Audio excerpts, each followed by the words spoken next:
Hi everyone, it's Peachy and it is a new month. March is Women's History Month.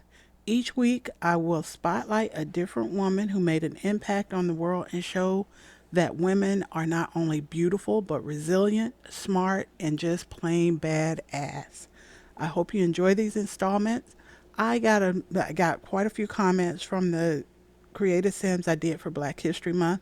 So, as a history geek and my love of Sims, decided to combine the two and continue to give information and spotlight different women for this month. We're going to get started with our first installment, Miss Katherine Johnson. Katherine Johnson was born August 26, 1918. She was an American mathematician who calculated and analyzed the flight paths of many spacecraft during her more than 3 decades with the U.S. space program. Her work helped send astronauts to the moon. In 1953, she began working at the National Advisory Committee for Aeronautics, a group of African American women who manually performed complex mathematical calculations for the program engineers. The women, known as the West Computers, analyzed test data and provided mathematical computations that were essential to the success of the early U.S. space program. During this time, NACA was segregated, and the West Computers had to use separate bathrooms and dining facilities. That changed in 1958 when NACA was incorporated into the newly formed National Aeronautics and Space Administration, better known as NASA, which banned segregation. At NASA, Johnson was a member of the Space Task Group. In 1960, she co-authored a paper with one of the group's engineers about calculations for placing a spacecraft into orbit.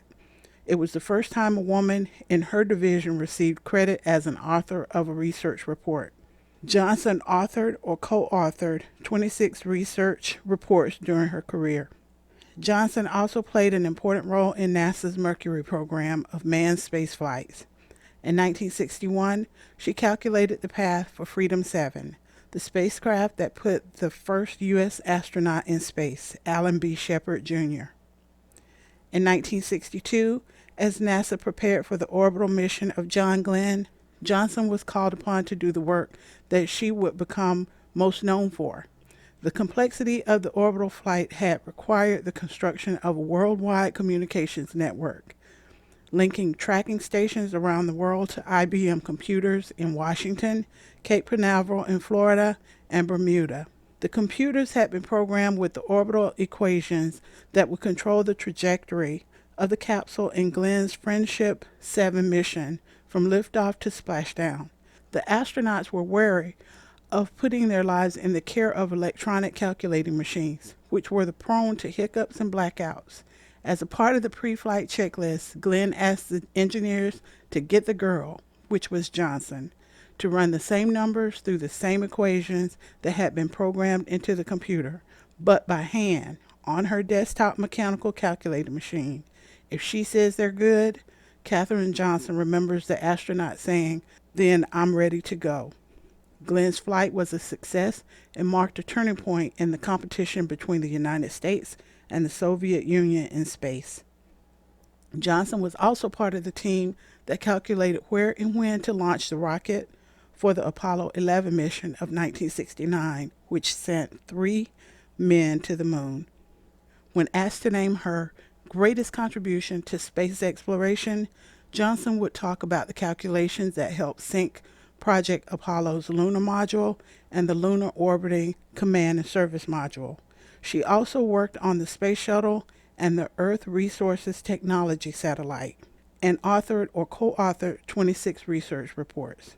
She retired in 1986 after 33 years at Langley. "I loved going to work every single day," she said. In 2015, at age 97, Johnson added another extraordinary achievement to her long list. President Barack Obama awarded her the Presidential Medal of Freedom, America's highest civilian honor. She died on February 24, 2020. NASA's administrator, James Brendelstein, said, "Our NASA family is sad to learn the news that Katherine Johnson passed away this morning at 101 years old. She was an American hero, and her pioneering legacy will never be forgotten. Thank you for watching this Women's History Month first installment, Miss Katherine Johnson.